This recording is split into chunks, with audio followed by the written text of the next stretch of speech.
Hello, and welcome to the Z Hut.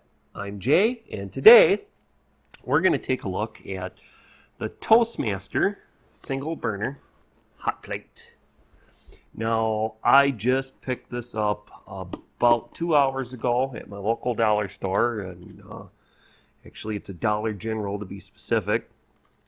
But you're going to find this in other places. I even do believe Walmart sells these, if I remember right. But at the dollar store, it was $12.95 plus tax, so it came out just a few pennies shy of $14. Not a bad price for a brand new hot plate. No, they don't have hot plate written on here. I don't know why. That's what we used to call them. So I don't know if they just calling them a single burner now or whatever, but as you can see, I have not opened this yet. And like I just mentioned, I picked this up about 2 hours ago. So we're going to unbox it, take a look at it, give a review on the construction quality. Then we're going to plug it in. I've got my little infrared thermometer here. We're going to see how quick it heats up and how hot it gets. But all right, real quick before we open it up though, there's a couple features, some stuff written on the box here. I'll read it to you. Well, of course, it's the Toastmaster single burner. Small and powerful burner. Features a powerful 1,000 watt burner for better cooking capabilities and a compact design for easy storage. It's got a hinged heating element. I imagine that's so you can get in there to get to the drip pan. Matter of fact, the drip pan here, the heating coil lifts for better access to the chrome drip tray for easy cleaning, adjustable heat control. That's about all the info that's on the box. On the side, it just has a few things. Chrome drip tray, metal heating coil. Wow, it's too bad. I was hoping it was going to be a plastic heating coil. Yeah, like that would work. All right, well, let's open this up and see what we got in the box. So, all right. It looks like they packed these pretty good. So, oh yeah, that's decent packaging. Now, I did say, I got this at my local dollar store, but if you ordered one of these online, it's packaged pretty good in there. You probably wouldn't have to add any more protection. You could just put it in a shipping bag or just wrap it in plain paper and throw your shipping label on there. So there's our packaging material. Go ahead and put that in the box. So we got our cord here. We've got a plastic bag over the end. That's strange. I don't know what kind of protection they thought that was going to give, but well. Then we got our protector that goes on there. Strange, because this is an electrical appliance, I was kind of expecting it to have the 3-prong with the ground on it, but well, okay. We'll keep that with it. Let's open it up. Oh yeah, besides the styrofoam, they did put some bubble wrap around it. They probably didn't need to. All right, well, there's the hinged heating element. It's the drip tray. No, the drip tray does not come out. No big deal. It looks, there's a screw up here and a bolt on the bottom. So I imagine if you absolutely had to get it off to clean it, because I know you're not going to want to dunk this thing in your sink to clean it. That wouldn't be a good idea, but yeah, maybe like once a year, you could take the drip pan out of there and wash it a little better. Otherwise, if you use a sponge and paper towel after every time you use it, you'd probably be good. Build quality.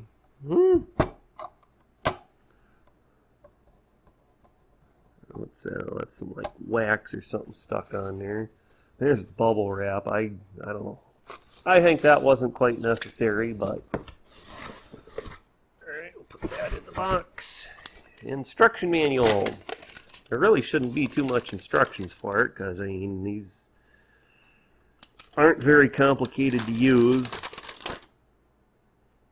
Looks like there's a page on line and cord safety tips and about a half a page on using the burner, and the rest of it's warranty. Like I said, I mean, if you know how to use your stove, you know how to use this.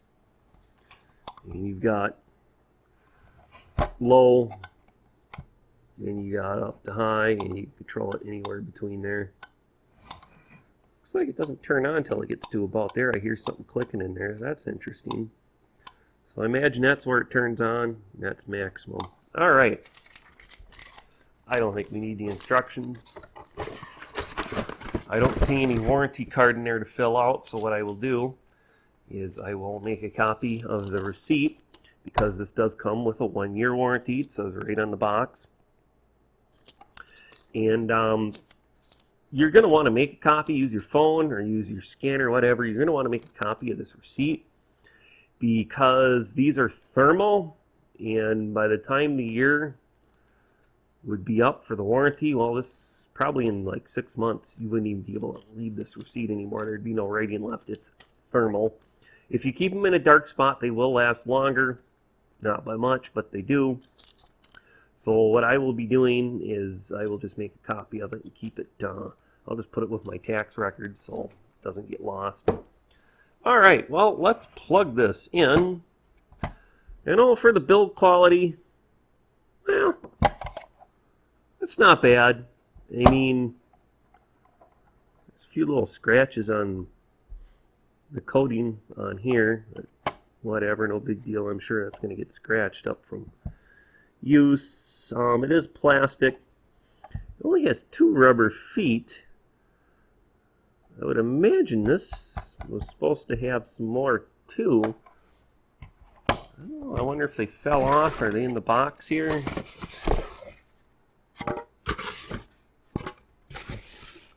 No, they're not in the box. You know, I'm wondering if this wasn't a store return and they just put it on the shelf, because it does kind of look like it's been used once. Huh. That is interesting. Dollar General, unlike other stores, when they get returns, they'll throw them in on a pallet, and when the pallet's full, they'll auction it off, or they'll have a flat rate and people buy and resell. But Dollar General maybe doesn't work that way. Box, it's kind of hard to tell if it's been opened before or not, because alright, well, I'm going to plug it in. We're going to take a reading, 72.8 degrees. I don't know if you can see that or not. Alright, let's just turn that on high. Oh, I can feel it's getting warm already. It's heating up quick. 127 degrees already, so she does heat up quick. Alright, it's smoking a little bit, so that is kind of a sign that this hasn't been used before. I don't know, it might have been opened up. I don't know, if it works, the price I paid, I guess I ain't going to take it back, but you know, it is unusual. It's got some marks like it's been used. 339 degrees. Yeah, I think I was getting a little off reading there. Yeah, it's more like 225. Oh, there we go. 340. All right. 380. It's heating up pretty quick. Oh, yeah, you can feel that. So it does heat up quick. I'm looking on the box here.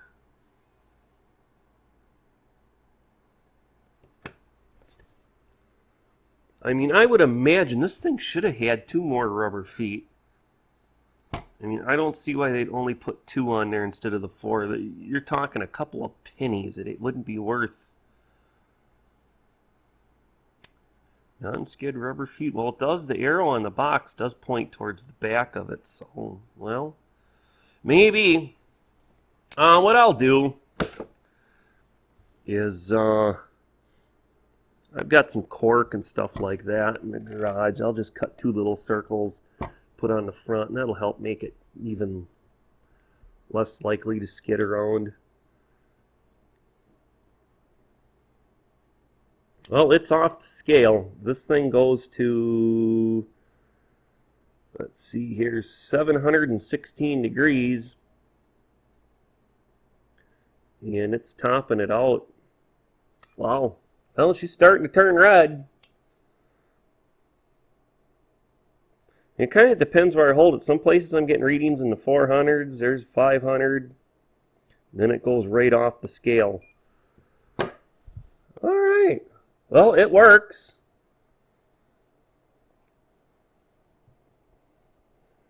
It appears to have burned off pretty much everything that was on there.